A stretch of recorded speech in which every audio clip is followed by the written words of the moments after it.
성경도 별지에 나와 있습니다. 로마서 12장 2절입니다. 제가 봉독하겠습니다. 여러분은 이 시대의 풍조를 본받지 말고 마음을 새롭게 함으로 변화를 받아서 하나님의 선하시고 기뻐하시고 완전하신 뜻이 무엇인지를 분별하도록 하십시오. 분별과 순종. 우리 신앙생활을 하는 것은 stop and think. 잠시 멈추어서고 생각하고 또 멈추어서 생각하는 것이 신앙생활인 것 같습니다. 무슨 일을 하든지 하나님께서 무엇을 원하시는가 잠시 멈추어서 생각하는 거죠. 누구를 만날 때, 또 무슨 일을 당할 때, 또 힘든 일이 있을 때, 기쁜 일이 있을 때 멈추어서서 하나님이 왜 이 일을 나에게 주셨는가, 나를 통해서 무엇을 하기 원하시는가 생각하는 겁니다. Stop and think. 하루 24시간 중에 적어도 한 10번 이상은 멈추어서서 하나님이 왜 이런 일을, 이런 만남을 나에게 주시는가 하는 생각하는 시간이 많을수록 하나님의 뜻을 분별하는 그런 실력이 향상이 됩니다. 우리의 사명은 영혼 구원하는 일이죠. 그리고 우리 인생의 목적은 예수님 닮는 겁니다. 예수님 닮는 것은 우리 힘으로 되는 일이 아니죠. 그리스도를 닮아가는 것은 영적인 일이기 때문에 성령님께서 도와주시는 일입니다. 그런데 성령님께서는 어떻게 역사하시는가? 우리가 가만히 있으면 성령님이 우리를 예수님 닮게 만들어 주시는 것이 아닙니다. 노력해야 합니다. 근데 노력은 무슨 노력인가? 중요한 포인트인데요. 나를 변화시키려는 노력이 아니라 나를 성령님께 맡겨서 성령님이 나를 사용하시도록 맡기는 노력을 해야 합니다. 성령님이 나를 변화시키셔서 변화시킬 수 있도록 환경을 만들어 드리는 노력, 이 노력은 해야 합니다. 포도나무가 가지에 붙어 있으면 열매를 맺습니다. 포도나무가 해야 될 일은 아무것도 없지요. 가지에 붙어 있기만 하면 됩니다. 그렇지만 한 가지 노력은 있어야 됩니다.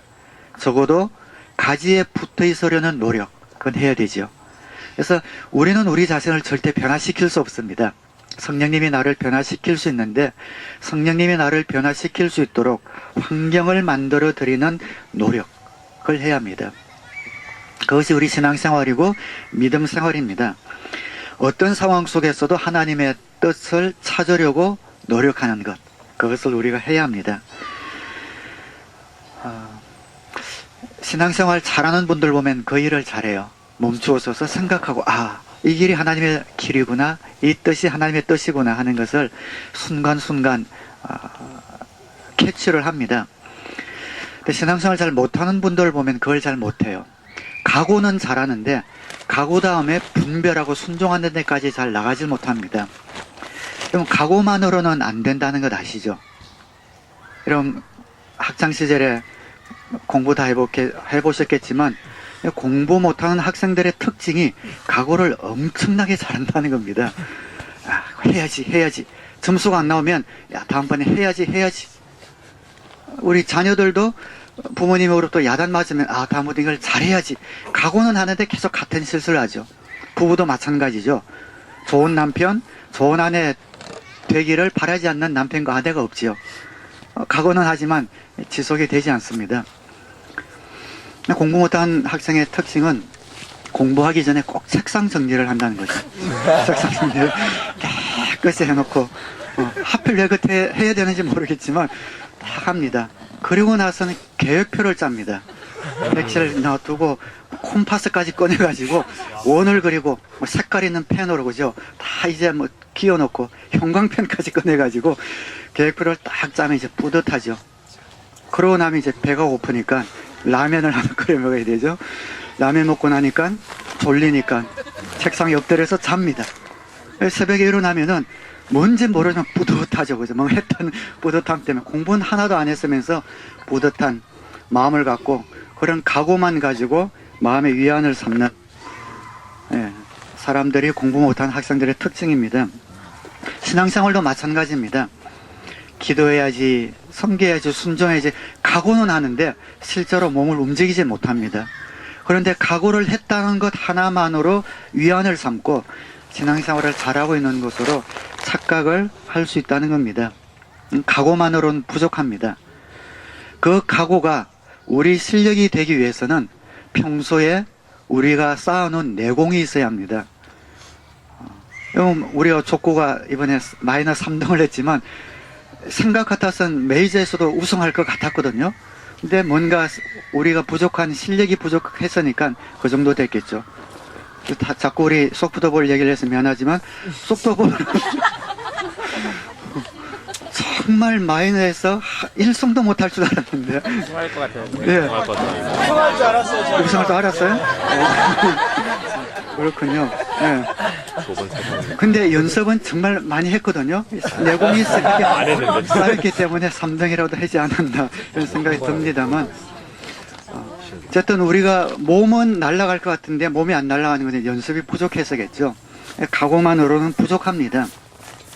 평소에 내공이 쌓여야 되는데 그 내공은 기도하는 것, 성경 읽는 것 이것이 아닙니다. 기도하고 성경 읽는 것은 우리 내공을 쌓기 위해서 필요한 영양분입니다. 하나님의 뜻이 무엇인지 분별하고 그리고 첫걸음을 내딛는 것이 필요합니다. 신앙생활은 특별한 어떤 이벤트도 아니고 표도 아닙니다.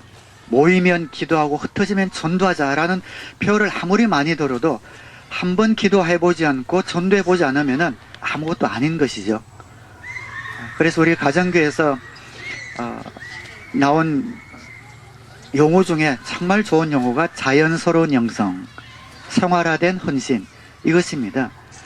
우리 신앙생활의 진짜 실력은 여러분들의 직장에서, 여러분들의 학교에서, 또 목장에서, 가정에서 실제로 드러나는 겁니다.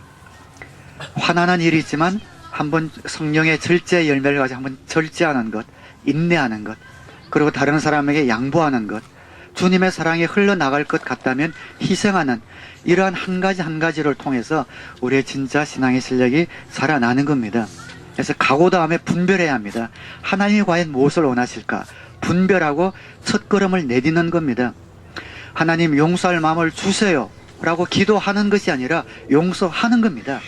용서하기로 결단하고 용서하면은 감정이 뒤따라오는 것이죠. 그래서 여러분들에게 주어진 귀한 신앙생활을 훈련할 수 있는 그런 터전들이 많이 있습니다. 여러분들의 목장에서, 가정에서, 또 주어진 모든 곳에서 하나님의 뜻을 멈추어서서 분별하시고 나시면은 미루지 마시고 바로 그 순간 결단하시고 순종하셔서 하나님이 여러분들이 원하시는 기뻐하시고 완전하신 뜻이 무엇인지 날마다 체험하면서 살아갈 수 있게 되기를 우리 주님의 이름으로 축복합니다. 기도하겠습니다.